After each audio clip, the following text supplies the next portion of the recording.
전능하사 천지를 만드신 하나님 아버지를 내가 믿사오며 그 외아들 우리 주 예수 그리스도를 믿사오니 이는 성령으로 잉태하사 동정녀 마리아에게 나시고 본디오 빌라도에게 고난을 받으사 십자가에 못 박혀 죽으시고 장사한 지 사흘 만에 죽은 자 가운데서 다시 살아나시며 하늘에 오르사 전능하신 하나님 우편에 앉아 계시다가 저리로서 산자와 죽은 자를 심판하러 오시리라. 성령을 믿사오며 거룩한 공예와 성도가 서로 교통하는 것과 죄를 사하여 주시는 것과 몸이 다시 사는 것과 영원히 사는 것을 믿사옵나이다. 아멘. 찬송가 539장입니다. 찬송 539장입니다. 너 예수께 조용히 나가 내 모든 짐 내려놓고 주 십자가 사랑을 믿어 제사함을 너 받으라. 주 예수께 조용히 나가 내 마음을 쏟아놓으라. 늘은 모시는 주니 그 은혜를 베푸시리. 주 예수의 은혜를 입어 내 슬픔이 없어지리. 내 이웃을 늘 사랑하여 너 받은 것 거저주라. 주 예수께 조용히 나가 내 마음을 쏟아놓으라. 늘은 미리 보시는 주니 그 은혜를 베푸시리. 주 예수를 친구로 삼아 늘 내 옆에 모시어라. 그 영원한 생명샘물에 내 마른 목 죽이어라. 주 예수께 조용히 나가 내 마음을 쏟아놓으라. 늘은 미리 모시는 주니 그 은혜를 베푸시리. 너 주님과 사귀어 살며 새 생명이 넘치리라. 주 예수를 찾느니 앞에 참 밝은 빛 비추어라. 주 예수께 조용히 나가 내 마음을 쏟아놓으라. 늘은 미리 보시는 주님 그 은혜를 베푸시리. 아멘. 오늘 이 시간 우리에게 주시는 하나님의 말씀 누가복음 5장 1절로부터 16절까지의 말씀 되겠습니다. 신약성서 96면 누가복음 5장 1절로부터 16절까지 같이 읽겠습니다. 무리가 몰려와서 하나님의 말씀을 들을새 예수는 게네사렛 호숫가에 서서 호숫가에 배 두 척이 있는 것을 보시니 어부들은 배에서 나와서 그물을 씻는지라. 예수께서 한 배에 오르시니 그 배는 시몬의 배라. 육지에서 조금 떼기를 청하시고 앉으사 배에서 무리를 가르치시더니 말씀을 마치시고 시몬에게 이르시되 깊은 데로 가서 그물을 내려 고기를 잡으라. 시몬이 대답하여 이르되 선생님, 우리들이 밤이 새도록 수고하였으되 잡은 것이 없지만은 말씀에 의지하여 내가 그물을 내리리이다 하고, 그렇게 하니 고기를 잡은 것이 심히 많아 그물이 찢어지는지라. 이에 다른 배에 있는 동무들에게 손짓하여 와서 도와달라 하니 그들이 와서 두 배의 채움에 잠기게 되었더라. 시몬 베드로가 이를 보고 예수의 무릎 아래에 엎드려 이르되 주여, 나를 떠나소서, 나는 죄인이로소이다 하니 이는 자기 및 자기와 함께 있는 모든 사람이 고기 잡힌 것으로 말미암아 놀라고 세베대의 아들로서 시몬의 동업자인 야고보와 요한도 놀랐습니다. 예수께서 시몬에게 이르시되 무서워하지 말라, 이제후로는 내가 사람을 취하리라 하시니 그들이 배들을 육지에 대고 모든 것을 버려두고 예수를 따르니라. 예수께서 한 동네에 계실 때에 온몸에 나병 들린 사람이 있어 예수를 보고 엎드려 구하여 이르되 주여, 원하시면 나를 깨끗하게 하실 수 있나이다 하니 예수께서 손을 내밀어 그에게 내시며 이르시되 내가 원하노니 깨끗함을 받으라 하신대 나병이 곧 떠나더라. 예수께서 그를 경고하시되 아무에게도 이르지 말고 가서 제사장에게 내 몸을 보이고 또 내가 깨끗하게 됨으로 인하여 모세가 명한 대로 예물을 드려 그들에게 입증하라 하셨더니 예수의 소문이 더욱 퍼짐에 수많은 무리가 말씀도 듣고 자기 병도 고침을 받고자 하여 모여오되 예수는 물러가사 한적한 곳에서 기도하시니라. 아멘. 할렐루야. 오늘도 이 아침 함께 기도하시는 우리 사랑하는 모든 믿음의 성도 여러분과 여러분의 가정과 오늘도 여러분의 생업의 현장 위에 하나님의 크신 은혜와 평강의 축복이 함께 하시기를 주의 이름으로 간절히 축원합니다.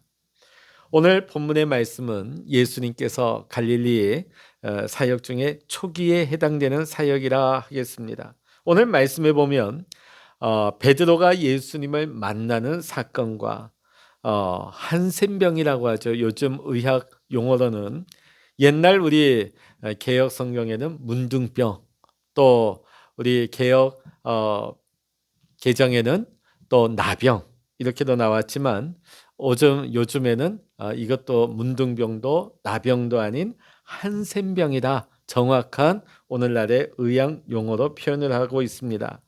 오늘 예수님께서 한센병자를 고치신 사건에 대한 내용이 나오고 있습니다.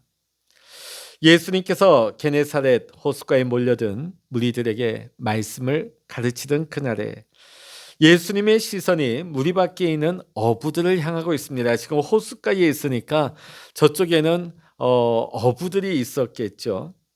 자, 그런데 왠지 그들의 모습이 어둡습니다. 몸은 무거워 보입니다. 왜냐하면 밤새 어업을 했지만 아무 소득도 없었기 때문입니다. 그들은 빈 그물을 싣고 무거운 몸을 움직이고 있었습니다.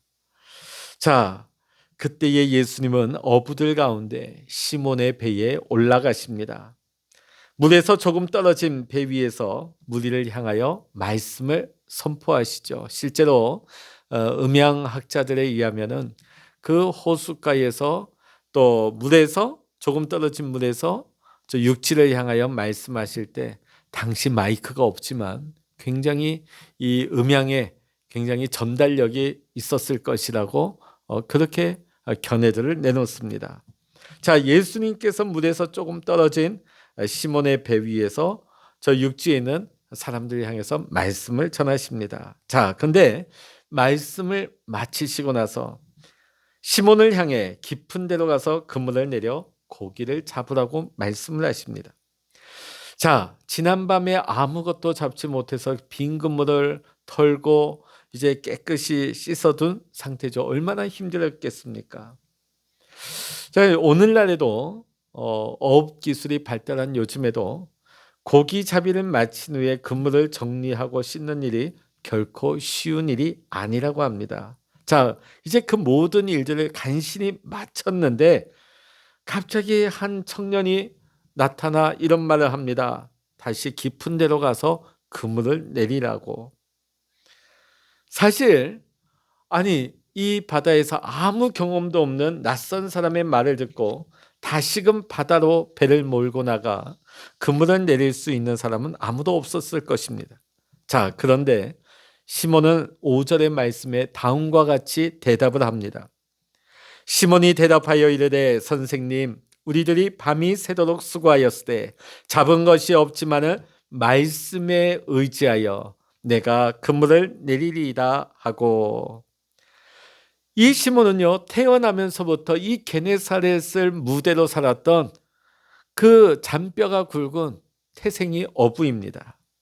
자, 그랬던 그의 입에서 자신의 지식과 자신의 지난날의 경험보다도 말씀을 앞세워 따르며 순종하겠다는 이 고백, 실로 놀라지 않을 수가 없습니다. 자, 예수님의 말씀대로 순종해서 깊은 데로 가서 그물을 내립니다. 사실 이 벌건 대낮에 물고기 잡히지 않습니다. 오늘날에도 우리가 먼 바다에 가서 깊은 곳에 그물을 내릴 때는 한밤중에 심야에 나가서 고기 어업을 하는 경우가 많습니다. 낮에는 어떨까요? 고기들이 다 이제 돌틈 사이에 들어가서 고기들이 숨어든 때입니다. 그러니까 고기가 잡히지 않습니다.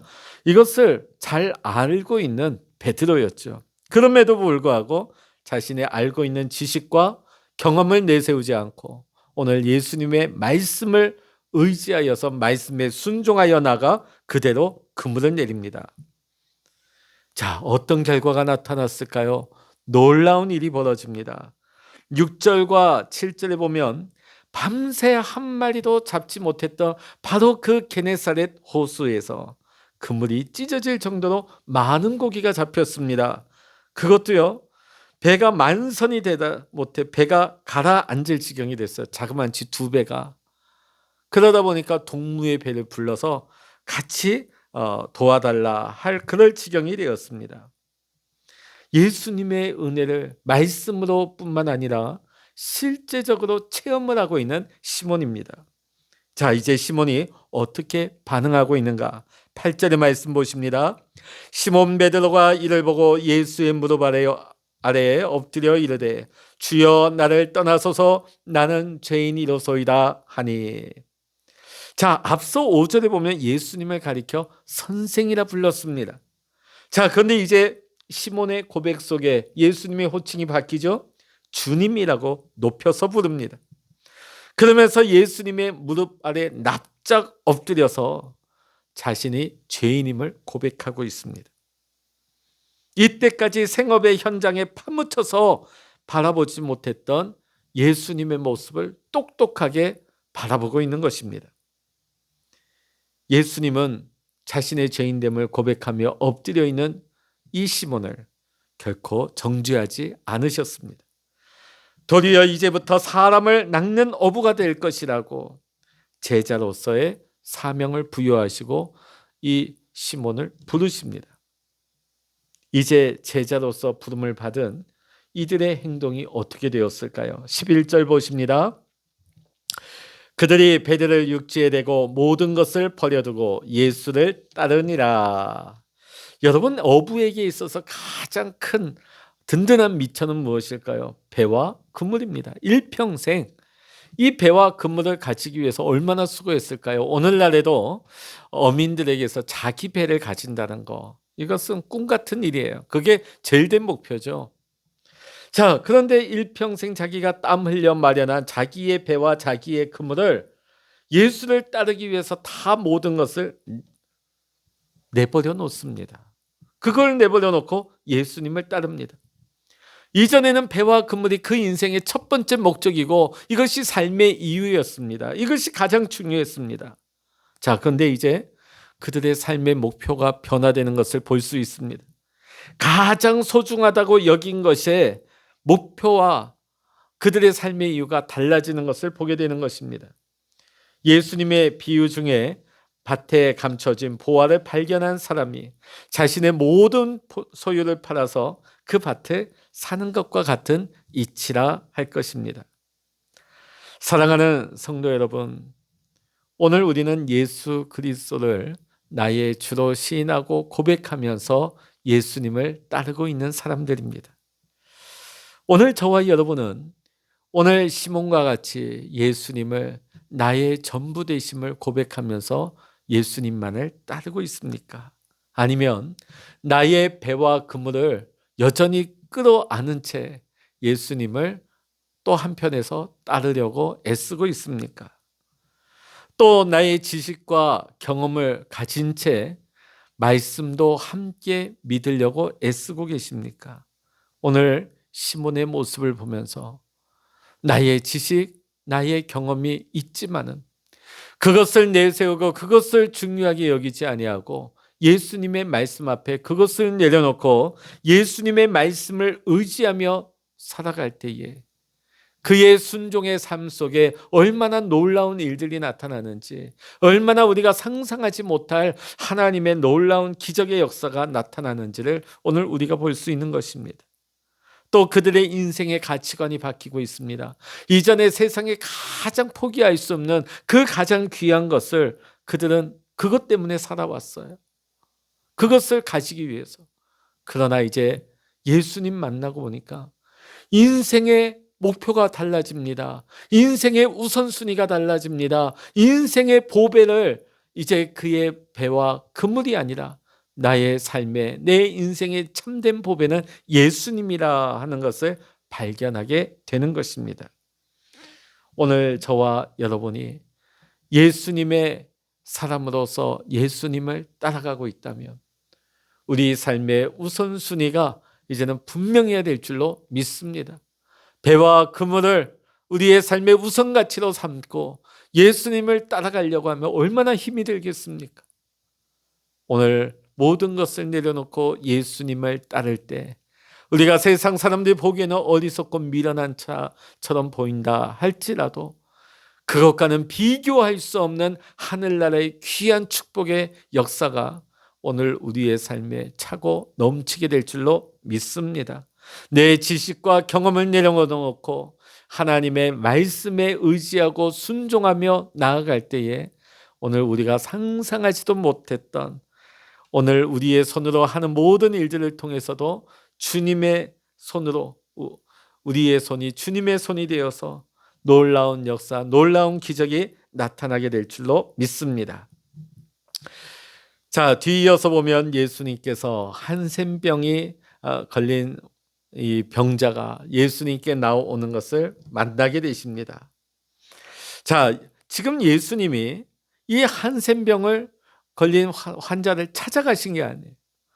오늘 한센병 환자가 오늘 12절 말씀 한번 읽어보십니다. 예수께서 한 동네에 계실 때 온몸에 나병 들린 사람이 있어 예수를 보고 엎드려 구하여 이르되 주여 원하시면 나를 깨끗하게 하실 수 있나이다 하니. 자, 오늘 여기 보면 당시에 이 나병 환자 한센병자는 구별되어 살았습니다. 그러니까 거룩하게 구별됐다는 것이 아니고 그들은 마을에서부터 그들은 격리되어서 나병 환자촌에 있었던 것입니다. 옛날로 따지면 우리나라에도 나환자촌이 있었죠. 대표적인 소득도가 있습니다. 자, 나환자촌에서 그럼 예수님을 어떻게 만났을까? 나온 겁니다. 자, 오늘 이 나왔다 하는 것은 주님 계신 곳으로 나왔다는 것이죠. 정결법을, 율법을 어기면서 나온 겁니다. 자, 그러면 어떻게 될까요? 돌에 맞아 죽을 수 있습니다. 돌에 맞아 죽을 수 있어요. 뭐 안 되면 다시 가지. 그게 아니에요. 내가 여기서 예수님께 고침받든지 아니면 난 죽든지 목숨 걸고 생명 걸고 지금 예수님 앞에 나온 것입니다. 자, 나와서 자신의 전부를 걸고 나와서 예수님 앞에 엎드립니다. 자, 뭐라고 엎드립니까? 예수님은 내 병을 고칠 수 있는 능력 있는 분이십니다. 예수님은 내 병을 고칠 수 있습니다. 믿음의 고백을 하면서 엎드리죠. 이 믿음의 고백 앞에 예수님은 지체 없이 응답을 하십니다. 13절 읽어보십니다. 예수께서 손을 내밀어 그에게 대시며 이르시되 내가 원하노니 깨끗함을 받으라 하신대 나병이 곧 떠나니라. 아멘. 지금 예수님은 그의 나병 한센병을 치유하시면서 그냥 말씀으로만 해도 되는데 그의 몸을 터치하셨어요. 여러분, 나병 환자 이 한센병에 있어서 가장 금기시하는 게 뭘까요? 접촉하는 겁니다. 터치해서는 안 되는 거예요. 왜? 옮기니까. 그러니까 지금 이 환자는 한센병이 걸린 이후에 누구의 터치도 받아보지 못한 겁니다. 자, 그런데 주님께서는 이 한센병자를 피하지 아니하시고 기피하지 아니하시고 오히려 손을 대시며 말씀하시고 치유하십니다. 오늘 예수님의 손길을 경험한 이 한센병 환자는 그의 몸뿐만이 아니라 마음까지도 치유를 받는 은혜를 경험한 것입니다.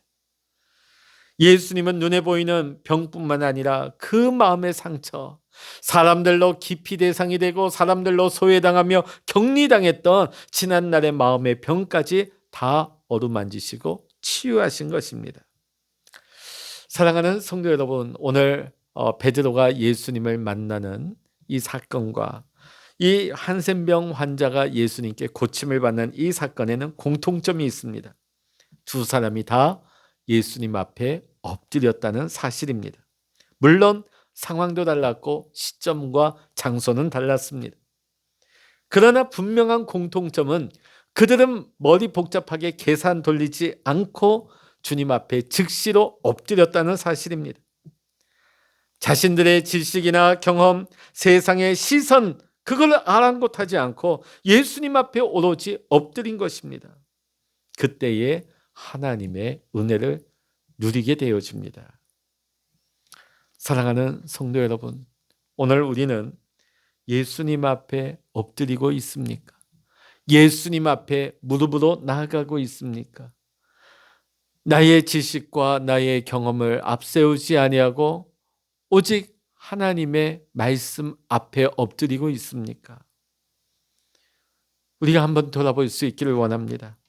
내가 무릎으로 엎드려 기도하였던 때가 언제였는지, 만약 그때가 아련하게 멀게만 느껴진다면 왜 내가 주님 앞에 무릎 꿇지 못하고 내가 엎드리지 못하였는지, 그 이유가 무엇이었는지 우리가 다시 한번 돌아볼 수 있기를 원합니다. 사랑하는 성도 여러분, 우리가 다시금 부활하신 주님의 말씀 앞에 엎드리기로 결단하십시다. 그리고 하나님 앞에 엎드리십시다. 그때 나를 어루만져 주시는 주님의 따스한 손길 앞에 내 삶의 모든 문제가 해결되어지고 내 마음에 치유가 일어나는 놀라운 주님의 손길 은혜를 경험하게 될 줄로 믿습니다. 기도하시겠습니다.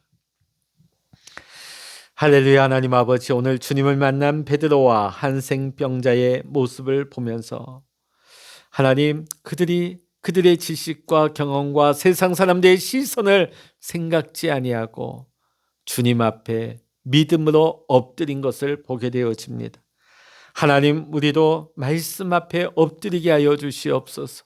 주님 앞에 무릎으로 나아가게 하여 주시옵소서. 그리하여서 우리를 터치하시고 우리를 어루만져 주시는 주님의 치유의 손길을 통하여서 내 삶의 문제가 해결되게 하시고 하나님 아버지, 우리의 육신의 질병이 나음을 얻게 하시고 상처 입은 우리의 마음의 응어리가 깨끗하게 치유함을 받을 수 있는 은혜를 입게 하여 주시옵소서. 오늘 이 아침 이 시간 우리 기도하는 우리 모든 성도들에게 하나님 은혜를 더하여 주시기를 원하오며 우리 주 예수 그리스도의 이름으로 간절히 기도하옵나이다. 아멘. 찬양하라 내 영혼아, 찬양하라 내 영혼아, 내 속에 있는 것들아 다 찬양하라. 기도하라 내 영혼아, 기도하라 내 영혼아, 내 속에 있는 것들아 다 기도하라.